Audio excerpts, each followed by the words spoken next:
Hey everyone, I'm Steve from Dr. Bromley's Life Coaching, and today's video are some tips you can take to help you maneuver through conflicts in your relationship. So, as many of you know, I'm a men's relationship coach, and I specialize in helping men achieve the relationships and life that they desire. And there's this exercise that I do with some couples called conflict resolution. And I thought to myself, you know what? What a great tip to be able to share with people in a video. And I'm going to share with you guys the steps that you can do to help you with the conflict resolution.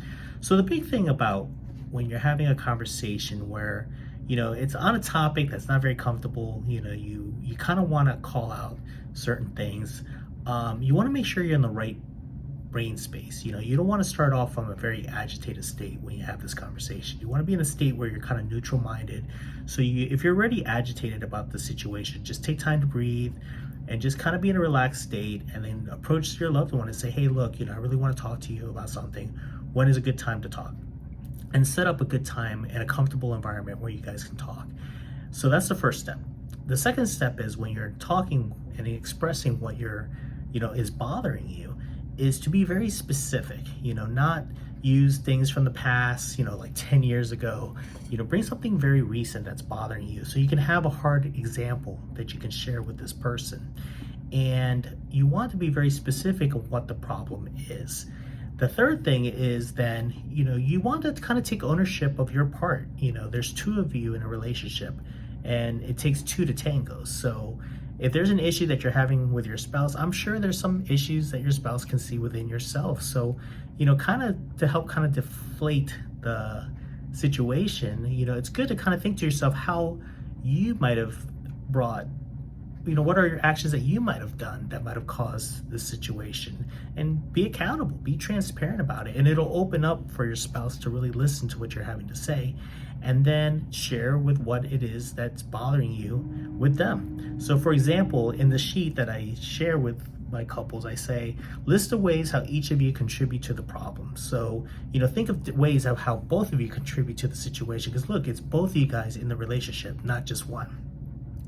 The next thing is to think of possible solutions. So brainstorm on some solutions that you can do to help you get past this situation.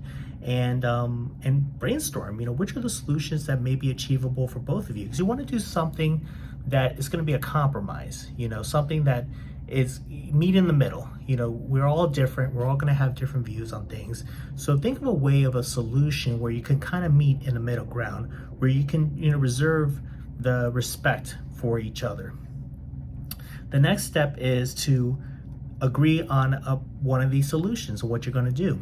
And then after that, set up a time of when to follow up. So let me give you a recent example of my spouse and I. So there was a situation where now that we're a blended family, that there's a lot of teenage kids and the house can be all a mess. And it was a concern that my fiance had that how can we come out with a way to keep the kitchen area clean?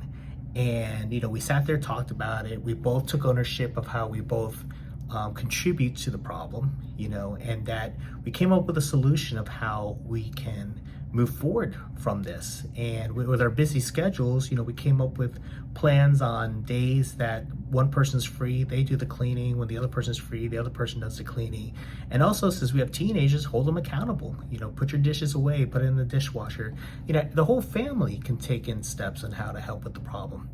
And then we decided to meet in the future to come up with a plan to see how that solution worked, because you can come up with these solutions, but if you don't have follow through, there's no point to it. So to keep it very simple, the steps that you can do to help yourselves through a conflict resolution: make sure you're in a good state to even have this conversation, set up a time and place that you can do this, be very specific on the problem, think of ways how both of you guys contribute to the problem, come up with a solution, and then come up with a plan to reevaluate if the solution is working or not.